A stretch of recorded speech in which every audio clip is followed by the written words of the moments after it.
İmişli rayonunda dövlət qanunlarını heçə sayan və inanclı insanların hisslərinə toxunan ciddi bir korrupsiya mexanizminin qurulduğu iddia edilir.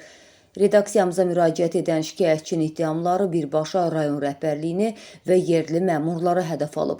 İddialara görə İmişli rayon icra hakimiyyətinin başçısı Elçin Rızayev və onun yaxın ətrafı rayonda nüfuz sahibi olan din xadiminə qarşı ciddi təzyiqlər göstəriblər. Məqsəd isə məscid əmlakını ələ keçirmək olub. Şikayətçi bildirir ki, İmişlidə məscidin daxilində yerləşən böyük xeyir şərifi vaxtilə məscidin axundu Hacı Adıgözəlin öz vəsaiti və zəhməti hesabına tikilib. Lakin icra başçısı və onun ətrafındakı qrupun təzyiqlərindən sonra Hacı Adıgözəl İmişli rayonundan didərgin salınıb.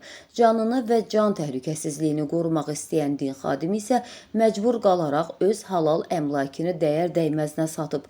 İddiaların ən şok tərəfi isə budur ki, həmin xeyir şərifi sonradan İmişli şəhər icra nümayəndəsi Fuad Kərimovun anasının adına rəsmiləşdirilib və bu gizli sövdələşmə üçün düz 400 min manat vəsait ödənilib. Amma məscid mülkünün mənimsənilməsi bu şəbəkənin fəaliyyətinin yalnız bir hissəsidir.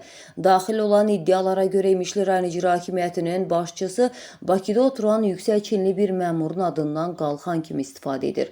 Məhz bu himayədarlıq iddiası sayəsində rayonda tamamilə qanunsuz, heç bir rəsmi sənədi olmayan nəhəng bir biznes imperiyası qurulub.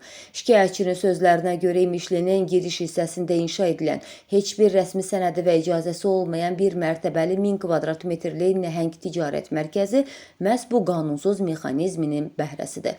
Bununla da kifayətlənməyən yerli rəhbərlik hazırda İmişli rayon məhkəməsi ilə üzbəüz hissədə, şəhərin tam mərkəzində 2000 kvadrat metrli tikinti materialları obyekti ucaldır. İddia olunur ki, sıravi vətəndaş öz həyətində kiçik bir təmir işi apara bilmədiyi halda icra hakimiyyəti arxasında yüksək vəzifəli şəxsin dayandığını əsas gətirərək milyonluq qanunsuz obyektləri rahatlıqla tikdirir.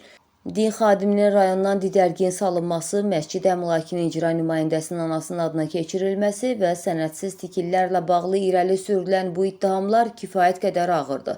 Səsləndirilən iddialarla bağlı adı çəkilən İmişli rayon icra hakimiyyətinin icra başçısının və şəhər nümayəndəsi Fuad Kərimovun da mövqeyini işıqlandırmağa hazırıq.